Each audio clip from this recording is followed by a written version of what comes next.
Chapter 3, Nightmares. The room was white. Not clean. Not sterile.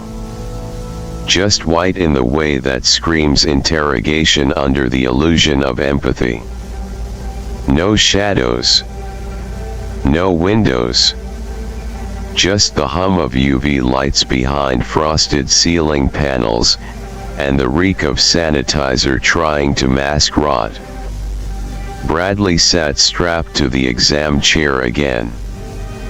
Metal cuffs around his ankles. Neural dampeners at his temples. 4 lines trailing into his arm from a rehydration bag filled with blue-green serum. 3 Vault-Tec researchers stood behind the blast glass. 2 were Vault-Tec proper. 1 wore the matte black badge of Enclave clearance. The monitor clicked on. A voice came through, steady and hollow. Subject 7-17 Bra.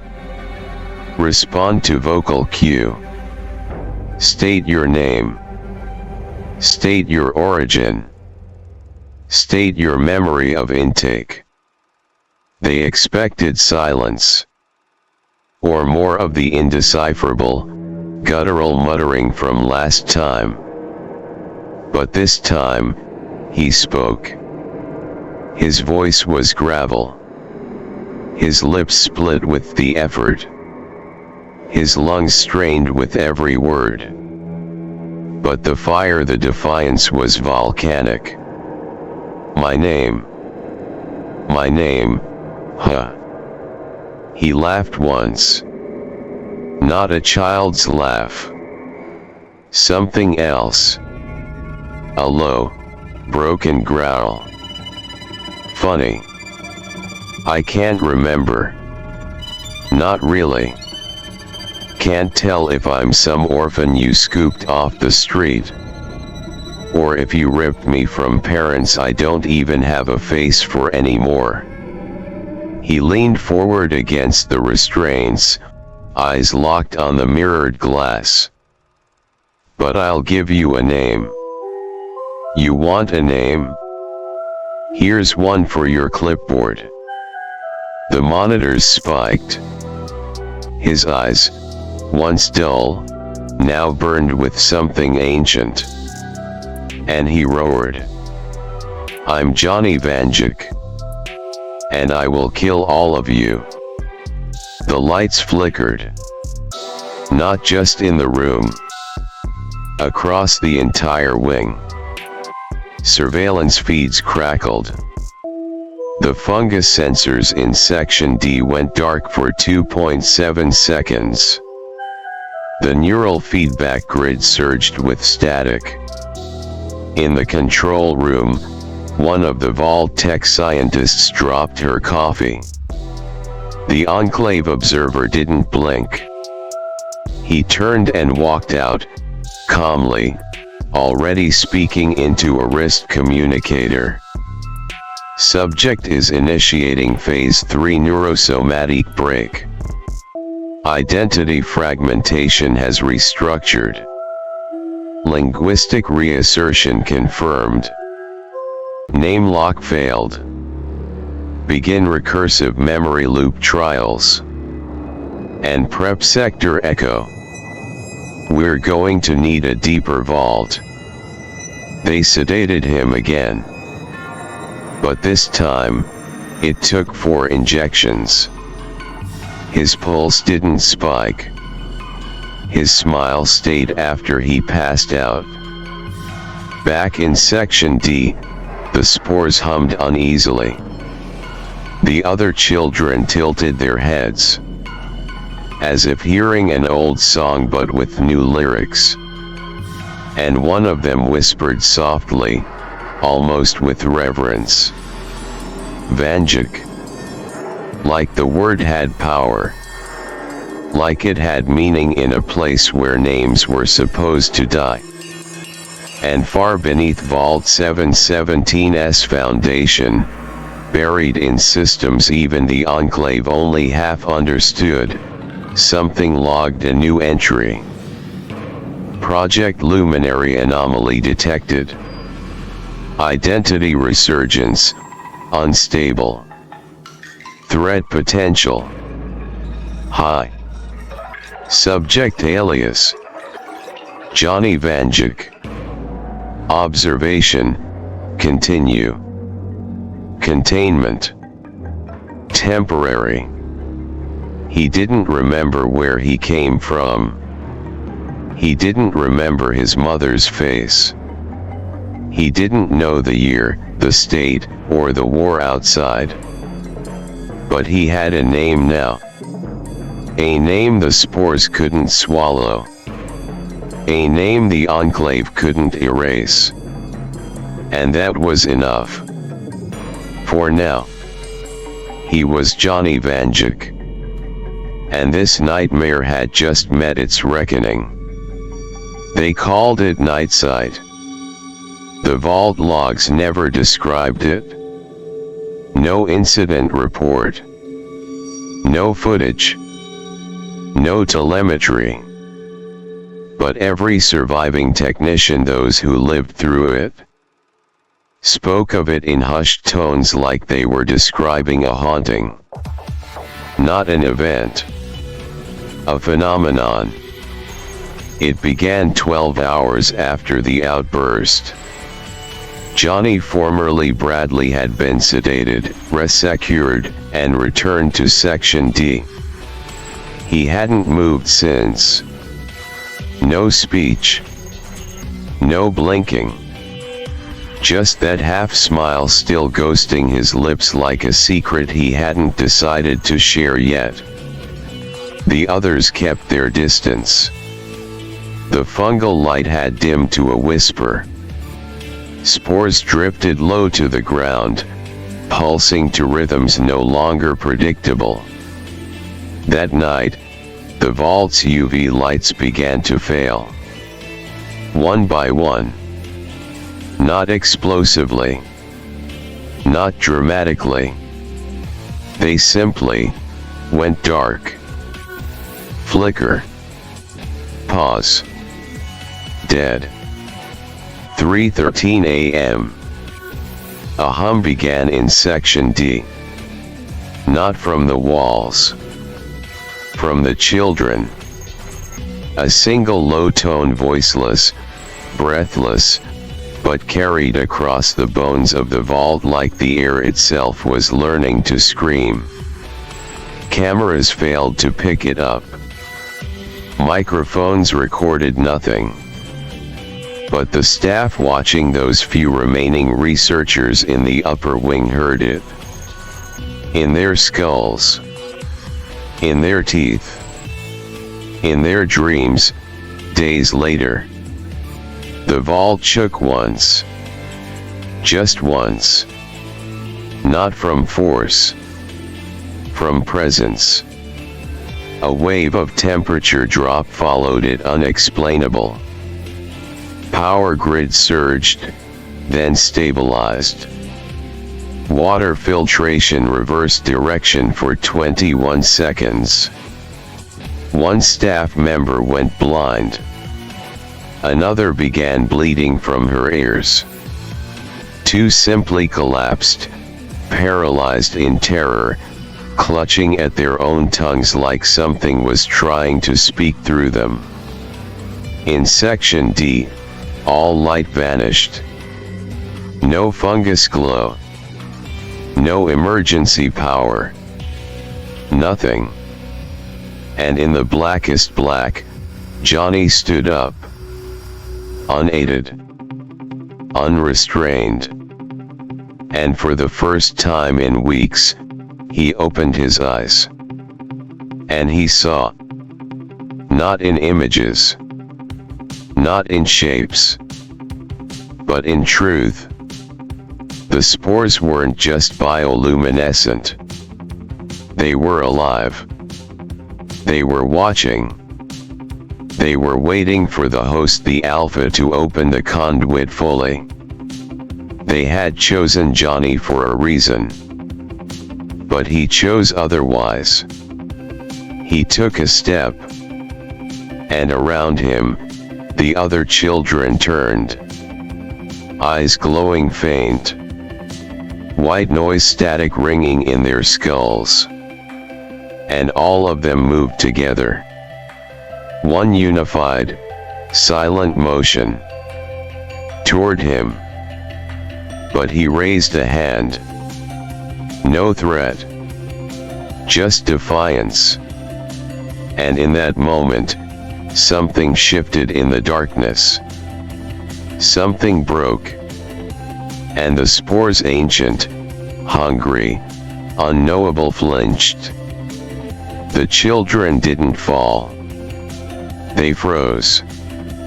Locked mid-step, mid-breath, as if time paused to hear what came next. And that's when it happened. The night sight.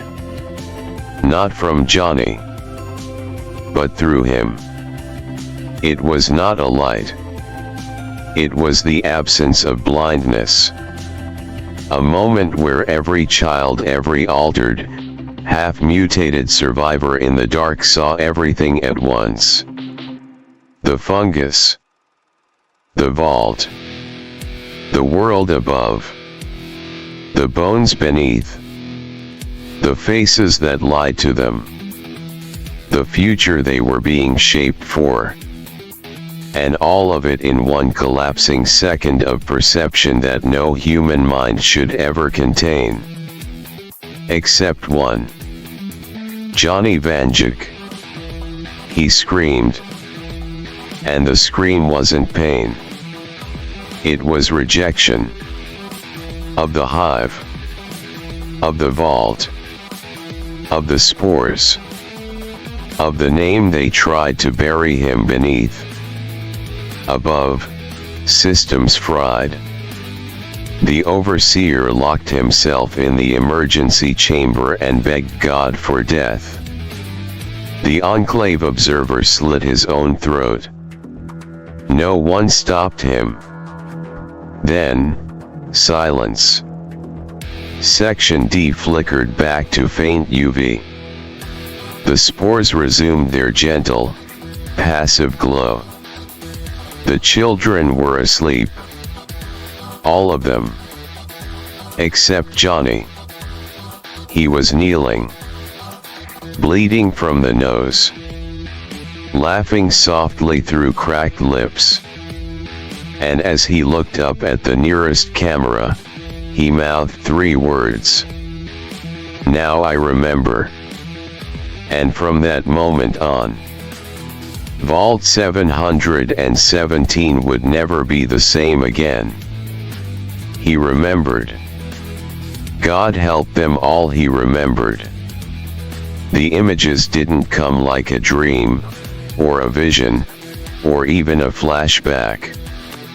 They came like a door opening that had always been right there, bolted shut behind his eyes. Lancaster. The city. The streets.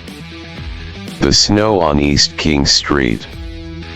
The smell of pretzels on market day.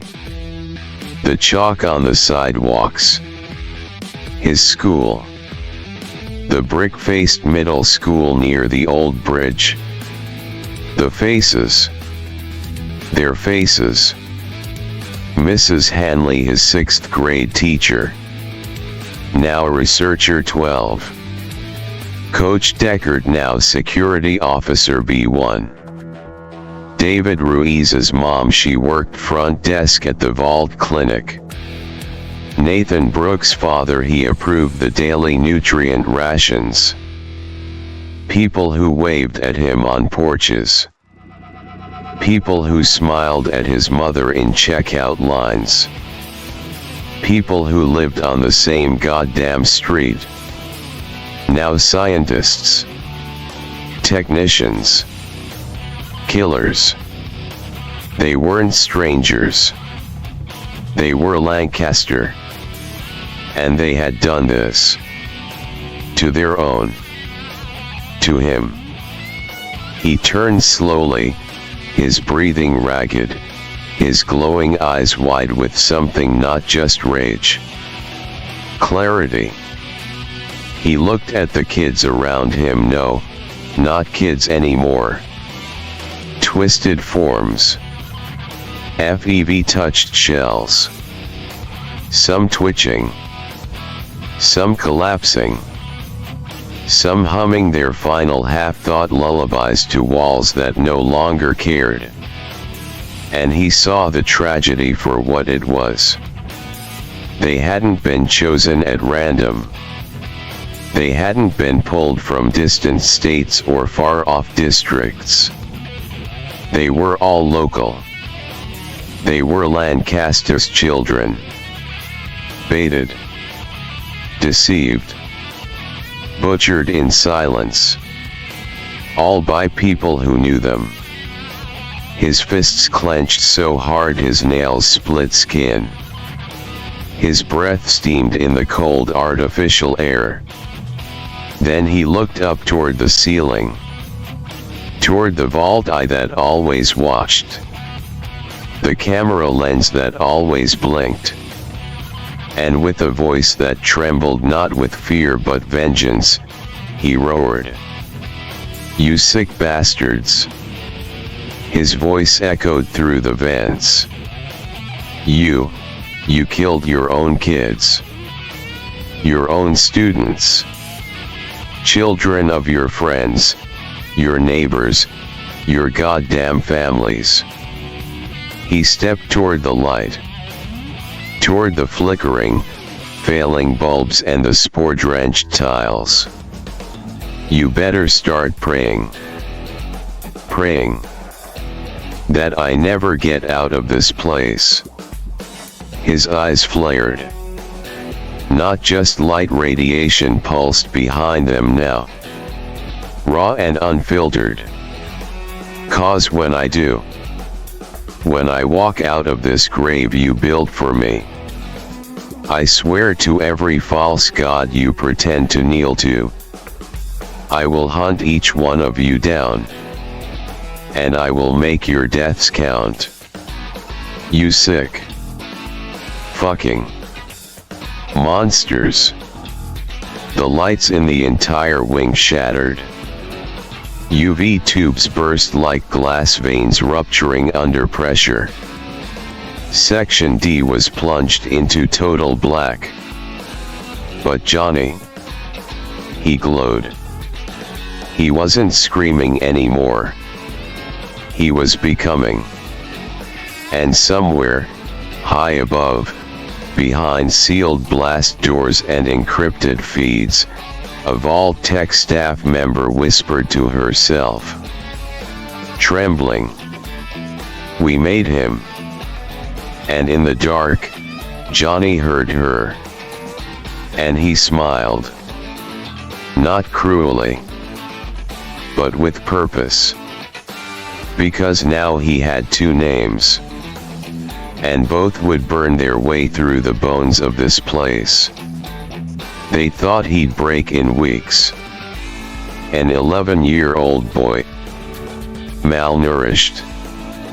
Cut off from everything he'd ever known. Surrounded by darkness, fungal corruption, the decaying corpses of other children, his friends, his classmates. All rewritten by FEV, then killed by the hive drift or the neural collapse that came after. All of them died. Except him. And that was the problem. Because he didn't bend.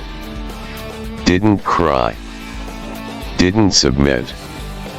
He endured. And worse than that, he watched. Every test. Every injection. Every scan. Every time they hauled his limp, sedated body into the labs. He kept something hidden. Not just his rage, but his mind. They tested his blood every month. Rescanned his brain weekly. Tried every kind of conditioning chemical, electromagnetic, mnemonic trigger cycles, exposure to mutated pheromone clouds. Nothing worked. No progress. No compliance. He wasn't mutating the way they wanted. And he wasn't forgetting. He remembered his name. He remembered their names. He remembered everything. At 13, he began to speak in fluent languages the staff couldn't identify.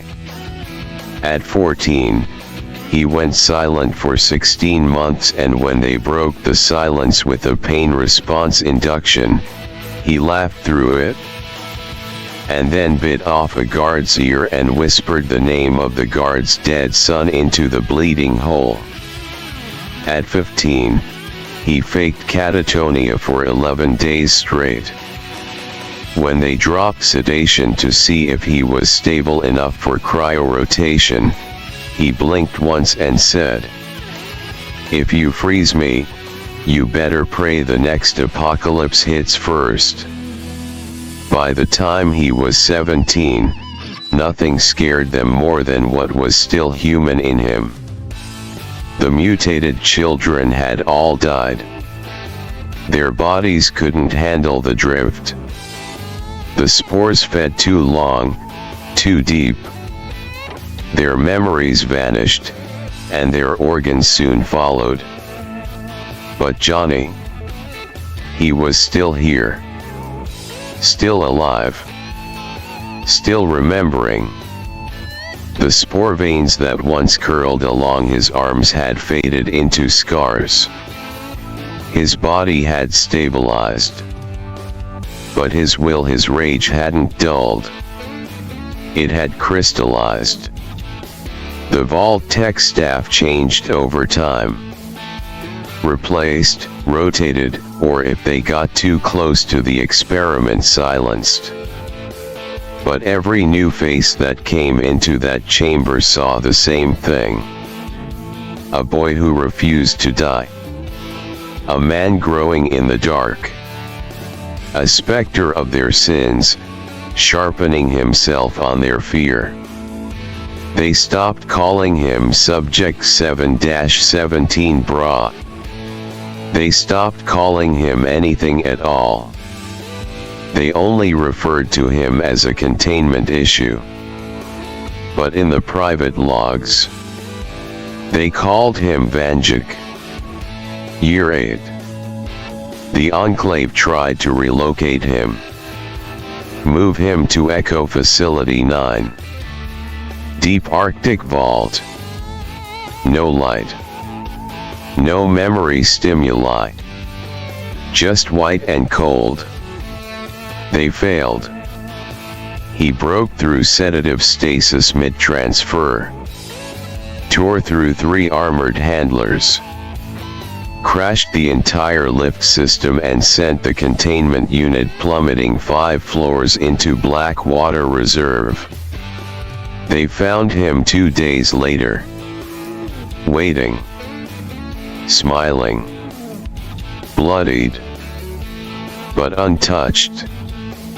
"Don't move me. This is my vault now." And they left him there. Not out of mercy, but out of fear. He was supposed to be a vessel. A vessel for spores. For control. For a post-human prototype. But instead, they had created a conscious rejection of the entire system. A scar in their experiment. A curse walking in flesh. A boy they thought would break. Who instead became something uncontainable. Vanjik was no longer their subject. He was their judge. Their sentence still pending. Years in the making. And one day, that sentence would be carried out. The light section. Vault 717's front-facing illusion. The hallway smiles. The recycled air with citrus mask decay. The safe, stainless steel dream of survival, the one shown on the Vault Tech brochures before the world went silent. And somehow, after all these years, it was still functioning. Thriving, even. Children played in designated social blocks. Families worked in rotational labor shifts. Citizenship points were tallied on terminals for extra food credits, birthday rations, and rare recreation privileges. There were schools. There were art programs. There were birthday banners, photos, laughter. A curated, enforced version of normal. But none of it was real. Because beneath the calm hum of Vault 717's upper-tier lights, beneath the filtered water, the pristine walls, the smiles, was a wound the vault could never erase. They never talked about the first children. No memorials. No plagues. No names in the hall of service. Just silence. Those who had been taken into the dark during the early days? Officially. Lost to an airlock breach.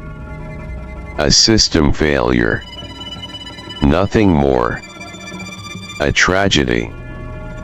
One that shouldn't be dwelled on for the sake of communal morale. And the parents? The ones who screamed when the doors locked? Who clawed at security? Who demanded to see their babies?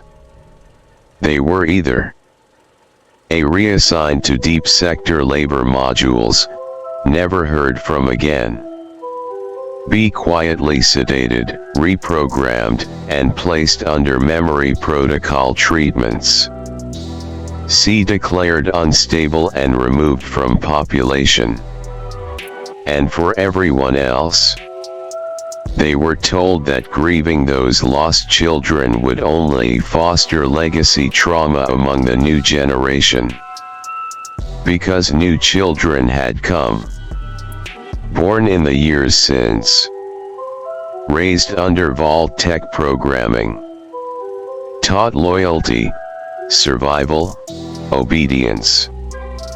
Clean slates. Kids with no idea what had happened beneath them. They played tag near walls that once led to screaming. Drew pictures in classrooms wired above the gray drift sector. Watched movies while the echoes of the dark pulsed beneath their feet. But the system kept it all separate. Compartmentalized. Sealed. Just like the doors that still locked off Section D, marked as a non-functional mechanical recycling wing that no one questioned. No one even wanted to question it. Because the light section was safe. Normal. Fine. And in the surveillance room, a skeleton crew of Vault Tech watchers rotated shifts, half to keep up appearances, half to monitor him. They never talked to the people upstairs. The two halves of Vault 717 were no longer connected in any real way. There was the lie. And the buried truth. But some of the children, now teenagers, started having dreams. Dreams of tunnels. Of fungus. Of glowing eyes in the black. Of voices humming beneath the floor. Of a name they didn't recognize, but couldn't forget. Vanjik. They whispered it in their sleep. Wrote it in notebooks before forgetting they had. and one girl 14 years old, born in Vault 717, never exposed to pre-war media, carved it into a desk during study period. 3 letters burned into the laminate surface like a brand. JVK. When questioned, she didn't remember doing it. But she did say one thing before going silent. He's still down there. And he's not done yet. The light section carried on. Birthdays. School dances. Reactor shifts. Rations. Hope. But down below, behind a wall of steel and time, a storm was stirring. And when it came, it wouldn't start with alarms. It would start with a memory, a name, and the sound of footsteps rising from the dark. At first, it was just the lights. A hallway would flicker during third shift. Classroom 2B ceiling panels would buzz, then dim to brown out before stabilizing. The greenhouse lumen strips blinked like Morse code at night. Just minor electrical irregularities. Happens in old vaults. Part of the wear and tear. That's what maintenance told them. Then the cameras started going dark. Not all at once. Never the same corridor twice. Just moments. A pod room in residential block 3A. The stairwell between security and food storage. The far corner of the recreational commons behind the mural of Vault Boy giving a thumbs up. 5 seconds. 10. Sometimes 20. The video would glitch, then black. When it came back, nothing had changed. Except sometimes, the angle was different. Like the camera had seen something it wasn't supposed to. Or something had looked back. Maintenance ran full diagnostics. They opened junction boxes. Replaced fiber coils. Recalibrated terminal interfaces. They found no errors. Power draw was consistent. Voltage integrity passed all metrics. Structural scans showed no breach. But they still heard the creaks in the walls. Late at night. Rhythmic. Almost like footsteps. Sometimes pacing. Sometimes waiting. They rechecked the vault's blueprints. Every panel. Every hall. Every sealed chamber. All normal. Except, they found something strange buried in a legacy access point. A section marked unknown / archived / restricted. Sector D. Labeled, stasis biatus / abandoned. But the weird thing was, the files weren't just locked. They were encrypted with a kill command. One tech tried to open them. The entire terminal stack fried. And for 3 hours afterward, none of the security doors responded to override codes. The overseer dismissed it as corrupted data. A glitch in the old Vault tech framework. But some of the senior engineers were less convinced. One of them, Keller, from facilities, wrote a private memo, never meant for public record. The walls are talking. I know that sounds crazy, but we seal things. We weld things. We reinforce. And when we come back the next day, they've been opened. No entry marks. No logs. Just open. Like they were never sealed at all. He was transferred to sanitation the next week. And the people, the families in the light section, they kept living, working, raising new children, maintaining the dream. But they started to feel it, too. A sense of being watched in rooms that didn't have cameras. A draft in halls with no vents.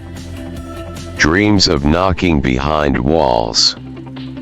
Of names they didn't know how to pronounce.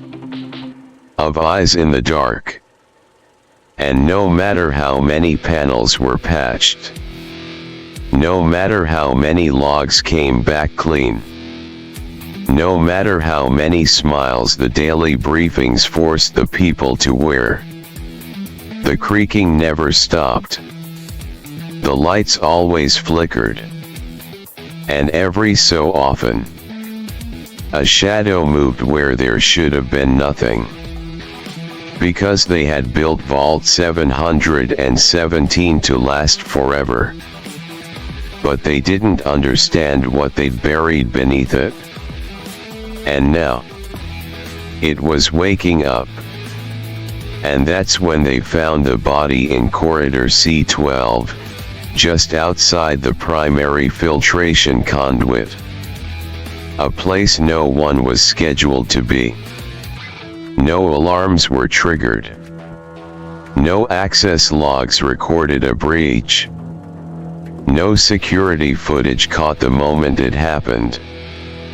Just a maintenance crew, responding to a routine duct vibration, pulling back a panel to find Harris.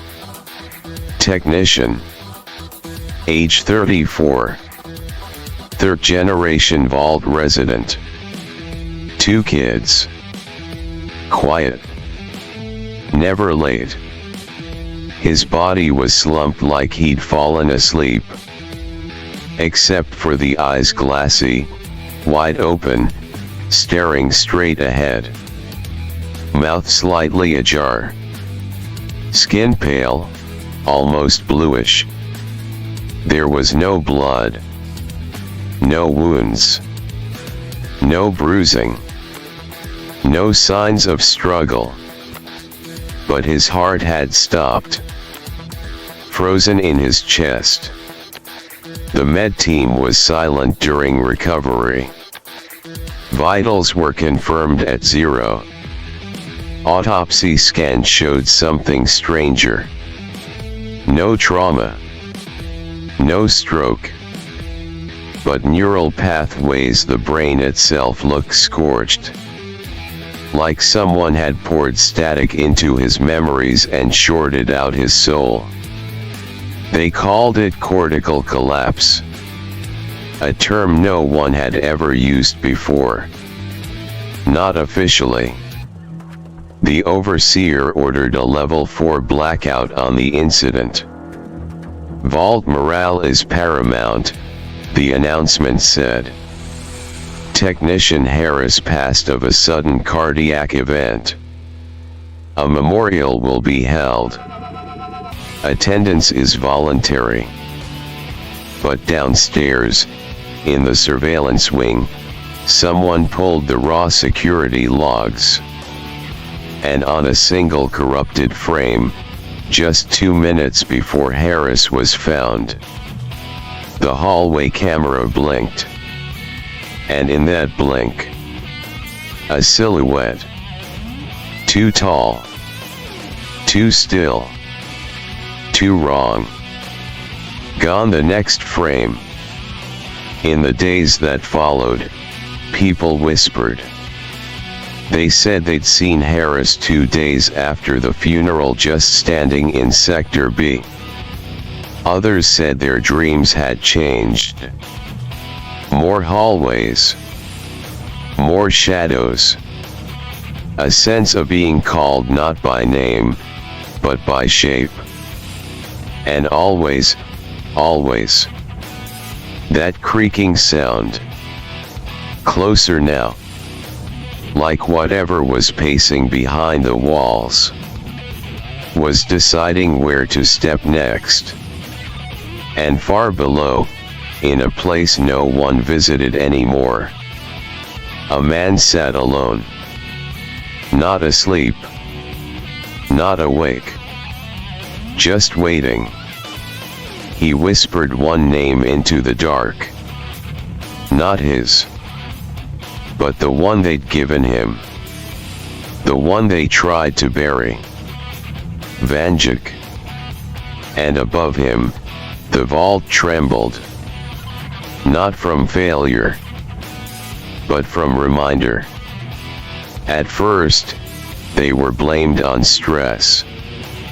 The flickers. The shapes. The shadows. After Harris, more people started reporting things that couldn't be verified. Just a flash in the corridor. A shape in the reflection of a cafeteria steam tray. The glint of eyes too far down a tunnel to belong to anyone scheduled to be there. Security dismissed it. Psychogenic trauma response. A reaction to the incident. Mass suggestion. Vault claustrophobia. But they didn't see what the survivors saw. The shadows. They weren't ghosts. They weren't echoes. They were wrong. Ranging in size from barely 4 feet tall to nearly 8. Some moved upright, smooth too smooth. Others crawled in sharp, shuddering bursts. All of them distorted, like silhouettes cast from shattered mirrors. Flickering in and out of reality like faulty holograms. But with weight. The lights would dim. The air would chill. The cameras would die. And someone would be gone. The next body was found near Hydroponics 3. A gardener named Myra. Nothing but a twisted smear of crimson across the ceiling fan, and a set of bare footprints burned into the metal grating. Not human. Not animal. She died with her hands locked around her own throat. Torn fingernails. Teeth marks. Eyes wide and bloodied. Vault logs showed her alone. No one entered the sector. Except for the flicker. One frame, half-second.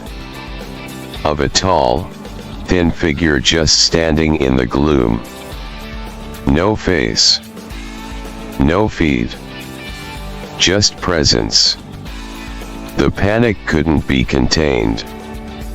Whispers grew like fungus in the cracks of everyday life. There's something in here with us. They lied about what's below. They lied about what's inside. Parents kept children home from schooling blocks.